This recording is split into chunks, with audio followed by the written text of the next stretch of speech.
বাংলাদেশে কোটা সংস্কার ঘিরে শিক্ষার্থীদের আন্দোলন শুরু হয়েছিল চলতি বছরের ১ জুলাই। কোটা সংস্কারের দাবিতে দীর্ঘ ৩৬ দিনের আন্দোলনের পরিণতি দেখা গেল শেখ হাসিনার দেশত্যাগের মধ্য দিয়ে। তাকে নিয়ে বাংলাদেশ এয়ারফোর্সের একটি বিমান সেদিন দিল্লির কাছে গাজিয়াবাদের হিন্ডন বিমান ঘাঁটিতে অবতরণ করে।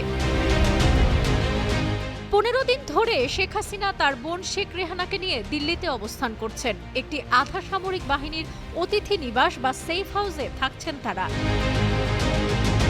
শেখ হাসিনা ঠিক কোন ইমিগ্রেশন স্ট্যাটাসে ভারতে আছেন সে ব্যাপারে রয়েছে ধোঁয়াশা।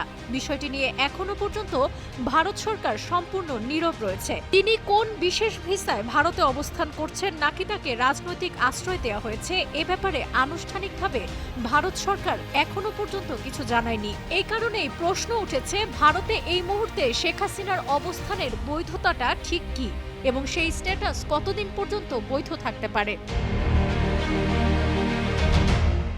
সরকারের শীর্ষ পর্যায়ের একাধিক কর্মকর্তা জানিয়েছেন শেখ হাসিনার ডিপ্লোম্যাটিক পাসপোর্ট এখনো বৈধ এবং সেই পাসপোর্টের সুবাদে তিনি অন্তত ১.৫ মাস কোনো ভিসা ছাড়াই অনায়াসে ভারতে অবস্থান করতে পারেন।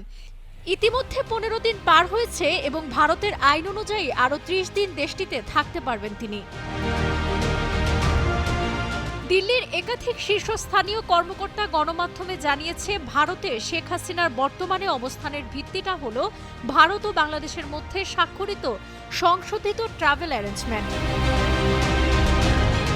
দুই দেশের শেখ হাসিনা ও নরেন্দ্র মোদী সরকারের মধ্যে ঢাকাতে এই সমঝোতা স্বাক্ষরিত হয়েছিল ২০১৮ সালের ১৫ জুলাই। প্রাথমিকভাবে ৫ বছর মেয়াদী এই সমঝোতা এবছরের শুরুর দিকে নবায়নও করা হয়েছে।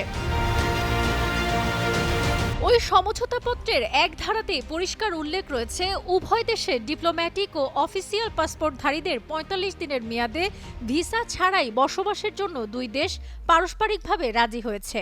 অর্থাৎ এই সমঝোতা অনুযায়ী বাংলাদেশের ডিপ্লোম্যাটিক বা অফিসিয়াল পাসপোর্টধারীরা ভারতে ভিসা ছাড়াই ৪৫ দিন থাকতে পারবেন।